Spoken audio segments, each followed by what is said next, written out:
जंगल में सुबह हो चुकी थी और सभी माता पिता अपने बच्चों को स्कूल के लिए जगा रहे थे।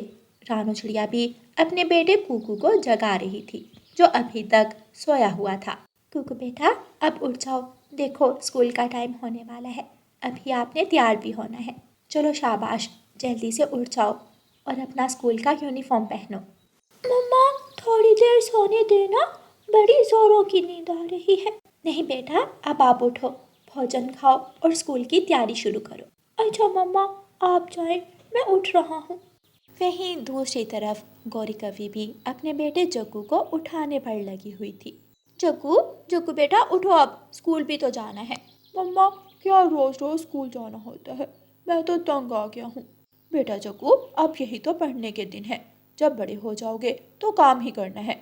अभी जितना पढ़ सकते हो पढ़ लो। मम्मा, आज की छुट्टी करवा दो, मुझे नींद आ रही है। कालू कौवा वहाँ आ जाता है। जग्गू, जल्दी उठो और अपने स्कूल की तैयारी करो। मैं इतनी मेहनत से पैसे कमा कर लाता हूँ और तुम्हारी स्कूल की फीस भरता हूँ, और यहाँ तुम नालायक स्कूल जाने के लिए उठते ही नहीं हो। उठ जाओ, वरना मुझे गुस्सा आ जाएगा। जग्गू कौवा अपने पिता कालू के डर से जल्दी से उठ जाता है और स्कूल जाने के लिए अपना यूनिफॉर्म पहन लेता है। सारे छोटे पक्षी तैयार होते हैं और अपने अपने बैग लेकर स्कूल की तरफ चल पड़ते हैं। वो सब उदास क्लासरूम में बैठे थे। क्या मुसीबत है, हमारा जीवन तो स्कूल का ही होकर रह गया है। रोजाना उठो, स्कूल के लिए तैयार हो, स्कूल जाओ, घर आकर स्कूल का होमवर्क करो और फिर से अगले दिन स्कूल चले जाओ। ऐसे ही हमारा पूरा दिन खत्म हो जाता है। हाँ, तुम ठीक कह रहे हो, हमारे जीवन में तो अब कोई मज़ा नहीं रहा। मेरे मम्मा पापा भी मुझे रोज स्कूल भेज देते हैं, मैं तो खुद तंग आ गया हूँ। तो हम कर भी क्या सकते हैं, हमारे माता पिता चाहते हैं कि हम पढ़ लिख कर कुछ बन जाएं, ताकि आगे हमें जीवन गुजारने में मुश्किल ना आए। लेकिन अगर अभी मजे ना किए तो फिर कभी नहीं कर पाएंगे। दोस्तों, मेरे पास एक उपाय है, क्यों ना कल हम छुट्टी कर ले। हमारे माता पिता को क्या पता हम स्कूल में हैं या नहीं। हम सब कल नदी पर जाएंगे और खूब मौज मस्ती करेंगे। हाँ हाँ जग्गू, तुम्हारा उपाय ठीक है, किसी को कुछ पता भी नहीं चलेगा और हम खेल भी लेंगे। तो फिर तय रहा, कल हम सब नदी पर जाएंगे और खूब मौज मस्ती करेंगे। अगले दिन सभी छोटे पक्षी जल्दी से उठते हैं, अपने अपने स्कूल बैग पहनते हैं। मम्मा, कुछ पैसे दे दो ताकि मैं कैंटीन से कुछ लेकर खा सकूं। सारे बच्चे वहाँ कुछ ना कुछ खाते हैं और मैं बस उनकी तरफ देखता रहता हूँ। अच्छा अच्छा जग्गू बेटा, मैं अभी आपको पैसे देती हूँ। गौरी कवि अपनी अलमारी खोलती है और पैसे निकालकर जग्गू को दे देती है। उधर कुकू भी अपनी मम्मा से पैसे मांगता है। मम्मा मम्मा, मुझे कुछ पैसे दे दो। बेटा कुकू, पैसों की क्या ज़रूरत, मैं आपको लंच बॉक्स बनाकर देती तो हूँ। लेकिन मम्मा, उससे भूख खत्म नहीं होती, प्लीज थोड़े से पैसे दे दो। अच्छा अच्छा ठीक है, मैं देती हूँ। रानू चिड़िया भी अपने बेटे को पैसे दे देती है। मम्मा मम्मा, आज स्कूल में तोते टीचर ने हम सबके साथ पार्टी करनी है, हम सब ने अपने अपने घरों से पैसे लेकर आने हैं। अच्छा, ये लो किकी बेटा, फिर आप भी पैसे ले जाओ और स्कूल में पार्टी को एंजॉय करो। सभी छोटे पक्षी बहाने लगाकर अपने अपने घरों से पैसे ले लेते हैं और सारे बच्चे अपने अपने स्कूल बैग पहनते हैं और घर से निकलते हैं। लेकिन सभी छोटे पक्षी स्कूल जाने की बजाय बड़े बरगद के पेड़ के नीचे इकट्ठे होते हैं। चलो मेरे दोस्तों, अब सब नदी किनारे जाते हैं। तुम सब अपने अपने घरों से पैसे तो लाए हो ना? सभी छोटे पक्षी हाँ में अपना सर हिलाते हैं। ये तो अच्छा हो गया, चलो फिर जल्दी चलो। सारे छोटे पक्षी उड़ते हैं। वो सब एक दुकान से आइसक्रीम लेते हैं, अपनी अपनी आइसक्रीम पकड़ते हैं और नदी किनारे जाकर मज़े से आइसक्रीम खाते हैं। वाह, मज़ा ही आ गया, आज तो पढ़ाई से जान छूट गई। ये सब मेरे उपाय की वजह से हुआ है। चलो दोस्तों, अब लुका छुपी खेलते हैं। सभी छोटे पक्षी अपने अपने स्कूल बैग एक तरफ रख देते हैं और मज़े से लुका छुपी खेलने लगते हैं। खेलते खेलते काफ़ी टाइम गुजर जाता है। दोस्तों, अब तो छुट्टी का टाइम हो गया है, अब हमें अपने घरों को चले जाना चाहिए। हाँ, हमारे माता पिता को तो यही लगेगा कि हम सब स्कूल से आए हैं। उन्हें क्या पता, हमने तो आज खूब मज़े किए हैं। फिर सभी छोटे बच्चे अपने अपने स्कूल बैग उठाते हैं और अपने घरों की तरफ चल पड़ते हैं। मम्मा, आज तो बहुत मज़ा आया स्कूल में। अब से मैं हर रोज़ स्कूल जाऊंगा। हर रोज तो मेरा बेटा स्कूल ना जाने की जिद करता है, आज ऐसा क्या हुआ है? मम्मा, आज हम दोस्तों ने स्कूल जाकर पार्टी की है। अच्छा कुकू बेटा, आप अपना पढ़ाई में भी मन लगाओ। मैं तो यही चाहती हूँ कि मेरा बेटा पढ़ लिख कर एक कामयाब पक्षी बन जाए। कुकू की तरह आज सभी पक्षी अपने अपने घर जाकर बहुत खुश थे और उन्हें ऐसा देखकर उनके माता पिता बहुत हैरान थे। रात गुजर जाती है और सुबह हो जाती है।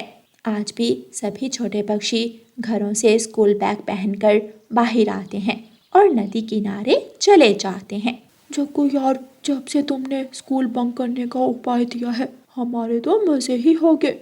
मेरे मम्मा पापा तो इतने हैरान थे मुझे कल खुश देखकर।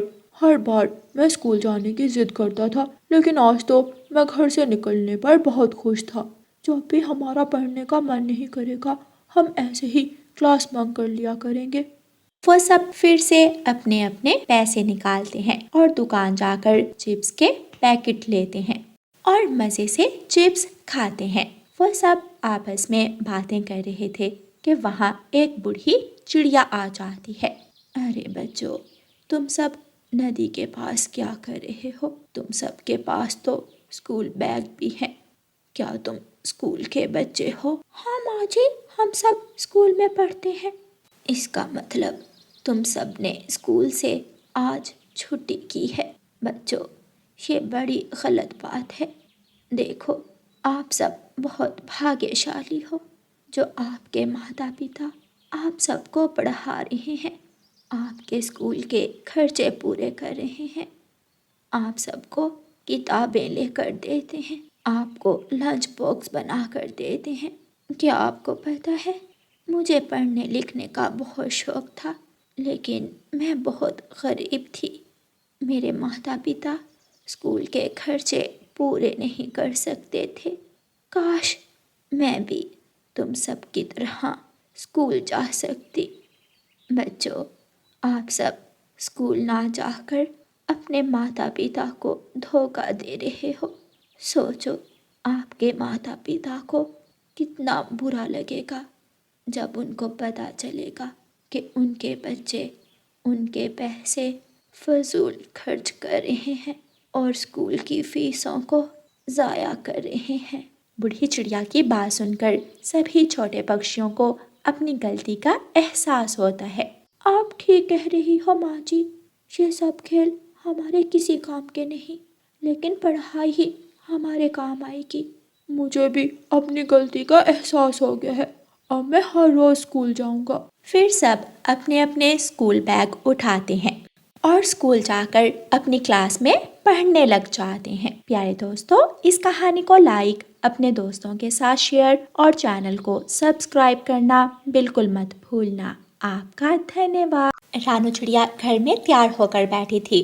उसने खूबसूरत सा लहंगा पहन रखा था, हल्का सा मेकअप किया था। रानू चिड़िया दुल्हन बनी बहुत खूबसूरत लग रही थी। घर भी खूबसूरत जगमगाती बत्तियों से सजा हुआ था। रानू चिड़िया की माँ कमरे में दाखिल होती है। मेरी बेटी तैयार हो गई क्या? हाँ माँ, मगर माँ मुझे बहुत अजीब लग रहा है। मैं कैसे रहूँगी आपके बिना? आपकी बहुत याद आएगी। तो मेरी बेटी, जब मेरी याद आए मुझसे मिलने आ जाया करना। तुम्हारे ससुराल वाले बहुत अच्छे हैं, वो तुम्हारे आने जाने पाबंदी नहीं लगाएंगे। और मेरी बेटी, अब वो भी तुम्हारा घर है। जैसे इस घर में तुम हमारा ख्याल रखती थी, वैसे ही वहाँ पर सबकी पसंद नापसंद का ख्याल रखना। हाँ माँ, मैं पूरी कोशिश करूँगी कि अपने ससुराल वालों को शिकायत का मौका ना दूँ। अचानक बाहर आसमान पर पटाखे चलना शुरू हो जाते हैं। रानू चिड़िया की माँ खिड़की में जाती है और नीचे देखती है। रानू बेटी, बारात आ गई है, आप भी जल्दी से सारी तैयारी कर लो। मैं जाकर बारातियों को बिठाती हूँ। थोड़ी देर बाद रानू चिड़िया को मंडप में ले जाया जाता है। दूल्हा मानो चिड़ा भी सर पर कूला पहने बैठा था। दोनों का ब्याह हो जाता है। अचानक मानो चिड़े की नजर अपने जूतों पर पड़ती है। मेरे जूते कहाँ गए?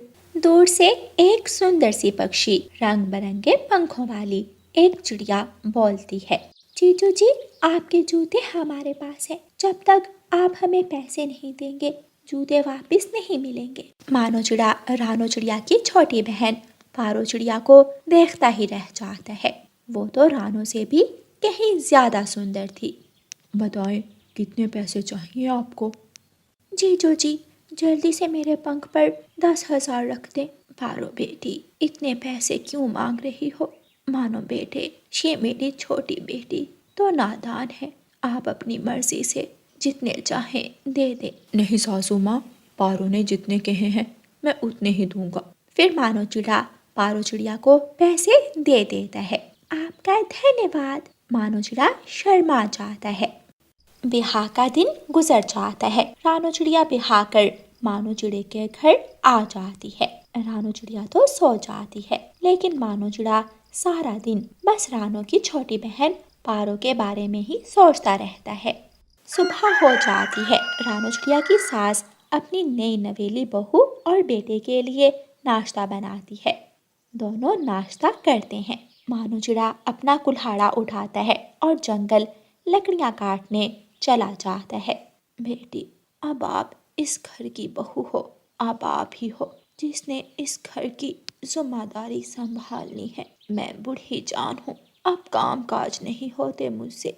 आप चिंता मत करें सासू माँ, मैं अपनी जिम्मेदारियाँ अच्छे से निभाऊंगी। मैं आज रात खाने में क्या बनाऊं? बेटी, मानो के लिए बिरयानी बना लो और मेरे लिए खिचड़ी बना लेना। ठीक है माँ जी। रानो चिड़िया रसोई में जाती है और खाना बनाने लगती है।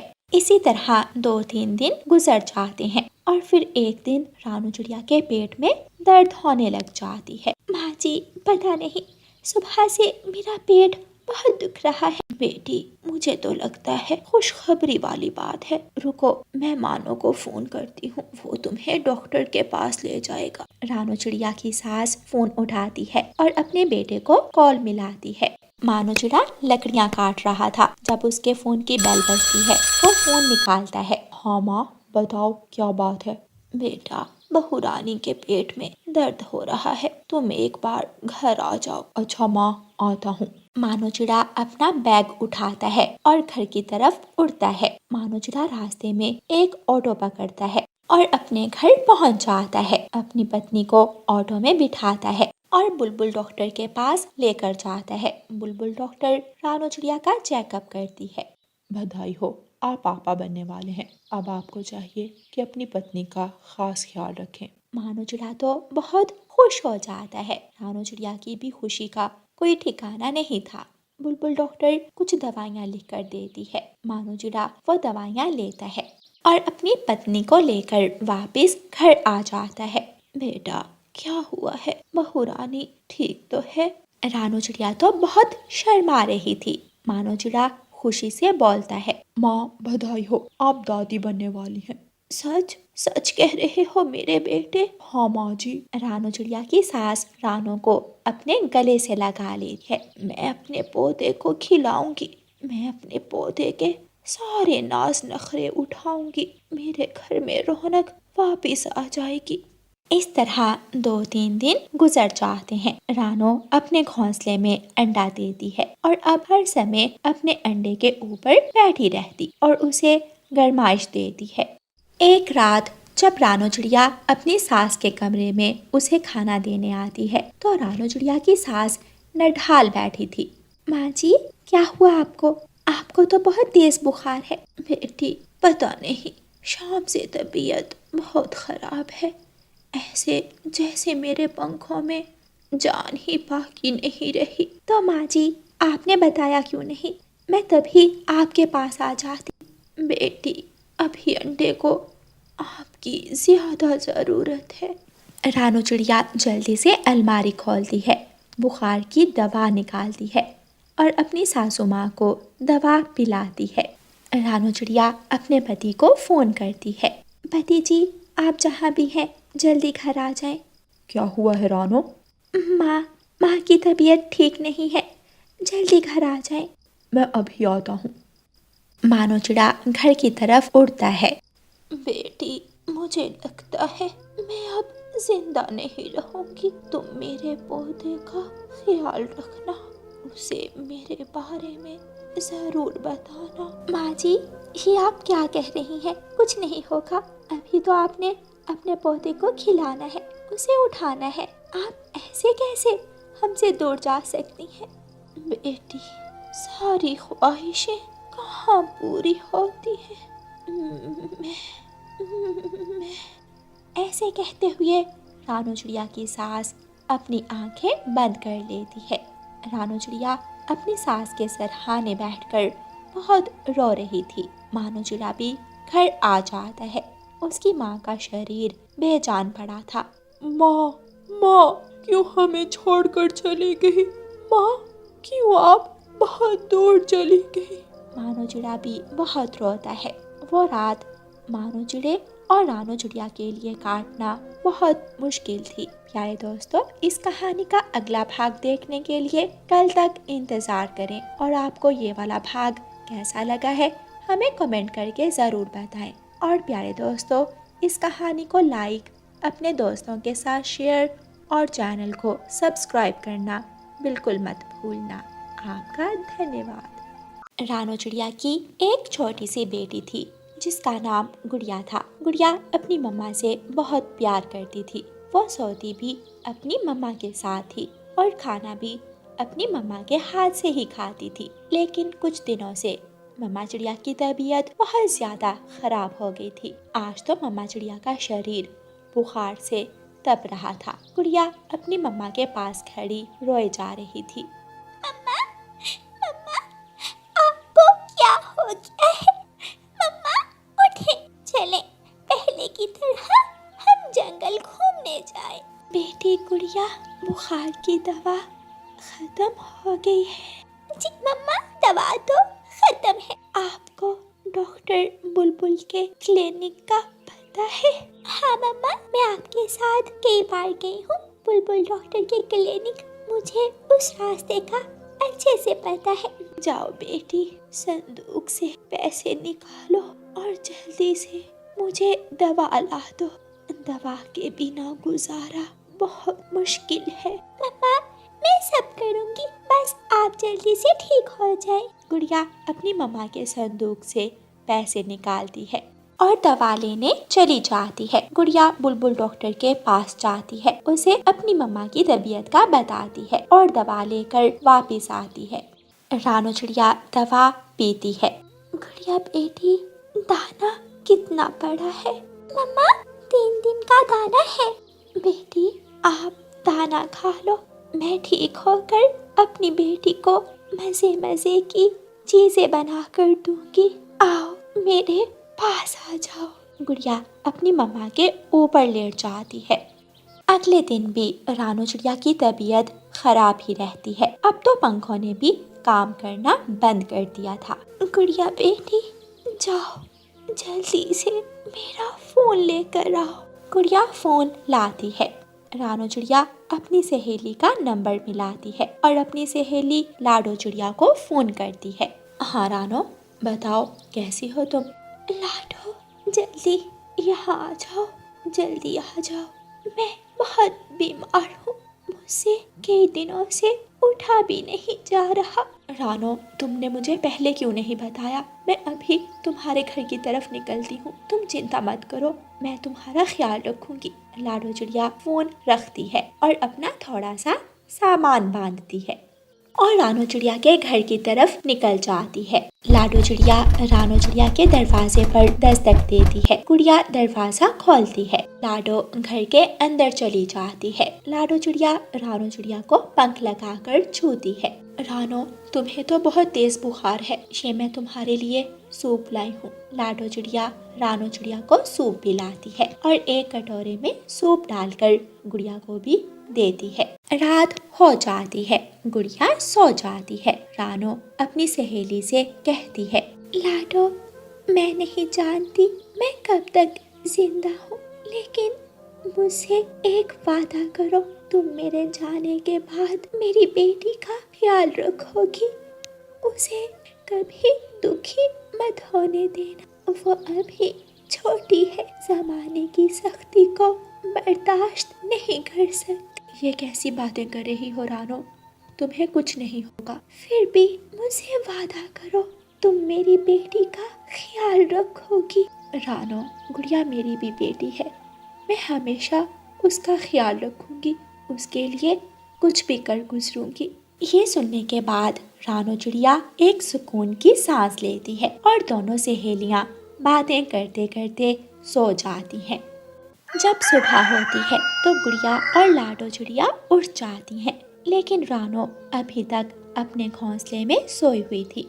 गुड़िया अपनी मम्मा के पास जाती है, मम्मा उठे मम्मा, लेकिन रानो चिड़िया तो बेजान लेटी थी। लाडो चिड़िया समझ जाती है कि रात को रानो ने उससे वो वादा क्यों लिया था। गुड़िया रोने लगती है, आंटी देखिए क्या हुआ है मम्मा को, इन्हें उठाए ना। बेटी गुड़िया, अब आपकी मम्मा कभी नहीं उठेंगी, वो बहुत दूर जा चुकी हैं। लाडो चिड़िया अपनी सहेली रानो चिड़िया को फूलों की टोकरी में रखती है और गुड़िया को साथ लेकर नदी पर जाती है और वो फूलों की टोकरी जिसमें रानो चिड़िया थी उसे नदी में बहा देती है। आंटी ये क्या कर रही है? मेरी मम्मा को क्यों जाने दिया? वापस लाए, उन्हें वापस लाए। गुड़िया बेटी, आप मेरे साथ चलें, आज से मैं ही आपकी मम्मा हूँ। मैं आपसे वादा करती हूँ, मैं आपको कभी भी माँ की कमी नहीं होने दूंगी। नहीं जाऊंगी, नहीं जाऊंगी, मेरी एक ही मम्मा है, रानो मम्मा, और कोई भी नहीं। मेरी मम्मा की जगह कोई नहीं ले सकता। लेकिन लाडो गुड़िया को किसी न किसी तरह अपने घर ले ही जाती है। गुड़िया बेटी, आप घर में ही रहना, मैं दाना लेकर आती हूँ, मुझे पता है आपको भूख लगी है। लाडो चिड़िया अपने घर से निकलती है और दाना लेने चली जाती है। थोड़ी देर बाद लाडो गुड़िया के लिए दाना लेकर आती है। ये लो गुड़िया बेटी, ये दाना खा लो। मैं तो दाना नहीं खाती, मुझे तो फल खाना था। तो गुड़िया बेटी, आप मुझे बता देती, मेरी मम्मा ने कभी मुझसे नहीं पूछा कि मुझे दाना खाना है या फल, वो मुझसे पूछे बिना ही मेरी पसंद की चीजें ले आती थी। अच्छा ठीक है, मैं आइंदा अपनी बेटी के लिए फल लाऊंगी। अगले दिन लाडो चिड़िया गुड़िया के लिए दाने की बजाय एक मीठा फल लाती है, लेकिन आज गुड़िया मीठा फल भी नहीं खाती। क्या हुआ गुड़िया बेटी, अब फल तो खा ले आप। मेरा तो आज दाना खाने का मन था, आप कभी मेरी मम्मा नहीं बन सकती। मेरी मम्मा हमेशा मेरी पसंद का ख्याल रखती थी, लेकिन आपको तो कुछ नहीं पता। ऐसे ही गुड़िया अपनी माँ लाडो चिड़िया को तंग करती थी। एक दिन लाडो चिड़िया घर से बाहर थी। गुड़िया चुपके से घर से निकलती है। वो उड़ते उड़ते वीरान रास्ते की तरफ चल पड़ती है। वहाँ एक डाकू उल्लू की नजर गुड़िया पर जाती है। वो जल्दी से जाकर गुड़िया को पकड़ लेता है। छोटी चिड़िया, तुझे बेच कर तो मैं आज अच्छे पैसे कमाऊंगा, चल मेरे साथ।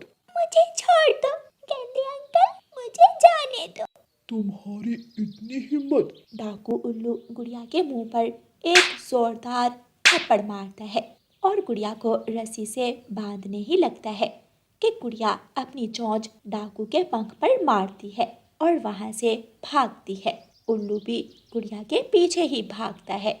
सामने एक कौवा बैठा था। गुड़िया जल्दी से उस कौवे के पास जाती है। अंकल, अंकल, मुझे बचा ले, वो डाकू मुझे पकड़ कर ले जाएगा। क्या कहा तुमने? डाकू तुम्हारे पीछे पड़ा है? हाँ अंकल, मुझे बचा ले। मुझे पागल समझ रखा है? तुम्हें बचाते बचाते मैं अपनी जान गंवा दूं। कालू कौवा वहां से उड़ जाता है। गुड़िया फिर से उड़ती है। थोड़ी दूर कबूतर बैठा था। अंकल, अंकल अंकल, मेरे पीछे एक डाकू है, मुझे बचा ले। डाकू तो जिसके पीछे पड़ जाए वो तो उसकी जान नहीं छोड़ता। मुझे माफ करना चिड़िया, मैं तुम्हारी मदद नहीं कर सकता। कबूतर भी जल्दी से वहाँ से चला जाता है। थोड़ा आगे तोता बैठा था, लेकिन वो भी गुड़िया की मदद नहीं करता। डाकू उल्लू गुड़िया को पकड़ लेता है और उसे रस्सी से बांध लेता है। बचाओ बचाओ, कोई तो मुझे बचाओ। डाकू उल्लू जैसे ही गुड़िया को अपने साथ ले जाने लगता है, लाडो चिड़िया एक बड़ी सी लाठी लेकर आती है और उस डाकू को मारती है।